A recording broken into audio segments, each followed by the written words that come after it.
Well, my name is Hjørdis Breivik. I was born in a family which was quite poor, and I think that it was very nice to find a man as Brother Branham that also have been poor. But you see, I have been through the second war, and God have listened to my prayer even then. Before I met Brother Branham, during the war, he also answered my prayer. I was so hungry one time, I came home from the work, and we didn't have anything on the table, nothing. No sugar, no bread, no milk. I didn't see the milk during the whole war. And I was coming from work, and I sat down on a chair, and I said, "Oh Lord, if you don't give me any food now, I'm going to die." And someone called on the door, and it was a little girl standing there with a big paper bag in her arms with things that what we call skorper around the bread, full of skorper. And she said, "I should ask from my mother if you wanted this." And I said, "You have just saved my life." God bless her. And I hugged that little girl. I said, "Thank you."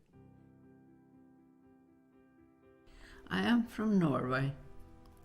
I came to USA in 1952, and as an exchange nurse. I went to Branham's meeting in Philadelphia Church in Chicago at first time that year. And I tried to find out what kind of a person Brother Branham was. And he started with his childhood. And I thought to myself, this man wants a lot of money in the usher. I was very skeptic to him. And after a while, it seems to me that he had my thought already, because he stopped in his meeting and he said to someone in the audience, "You that are sitting there, you have such and such sickness, and if you believe, you are healed now." And the power of the Lord was filling the whole audience, and I enjoyed it. And I said to myself, he must be a man of God after all. Then the power sort of went off, and I thought, he could have been agree with her to say something like that. He stopped again, right after my thought went out. And he did the same thing again, pointed on someone and said the same thing. And the power of the Lord was so mighty, it filled the whole audience. And of course, I said, well, could it be that he had been agree with two? Then he did it for the third time, stopped in his preaching and pointed at someone sitting nearby me. And he said to that woman, "You are living with your son and daughter-in-law. They have for a long time tried to get rid of you. They have even put sharp things in your food. But you haven't told that to anybody. But from now on, you shall see a new power in your home.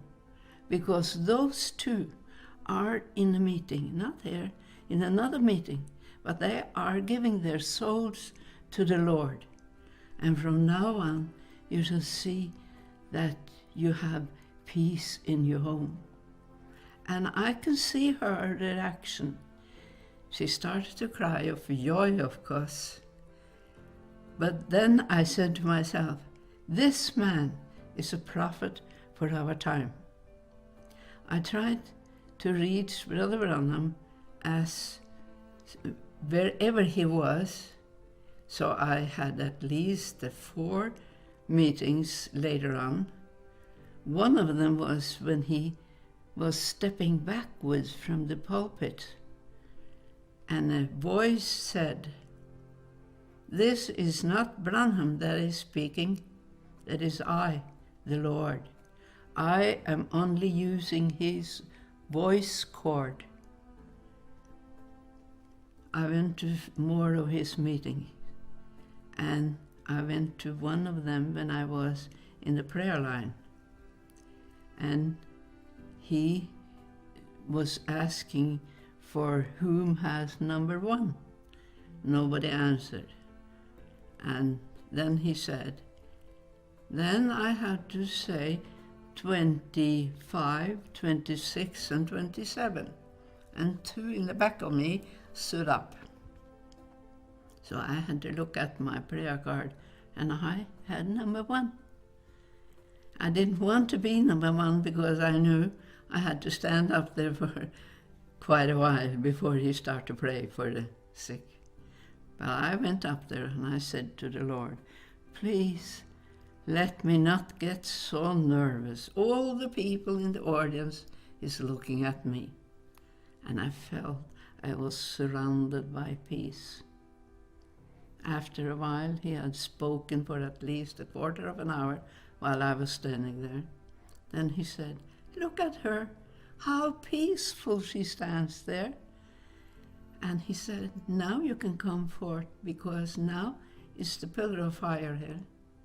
And as I came forth, he started to speak about how and why I was at the prayer line. And I hadn't told him anything in the head of the time. And he started and saying, you have been operated for a tumor. But it wasn't a tumor, he said. It is your kidney that was laying there. And they could not remove that one. So this operation was no good for you. And he said, you are surprised, but I can see you are laying on the operating table, and he pointed over on my left shoulder. And he said, you are going to be well. He didn't say you are going to. And it took a while, but I got well. But then he told me, since I was the first one, I should walk down this way and you others do the same, he said, after being with me. So when I got down on the main part of the floor, he looked after me and said, this is art. The pillar of fire is following you, sister. And that was because I had said it was so wonderful to stand there, because I enjoyed it. It was like being in heaven. The atmosphere around Brother Branham was divine. And then he said, is that your husband? He was carrying our son on his arm and come forth. I said, yes. He said, whatever is going to happen, you shall know the Lord is with you. And the Lord has been with me ever since.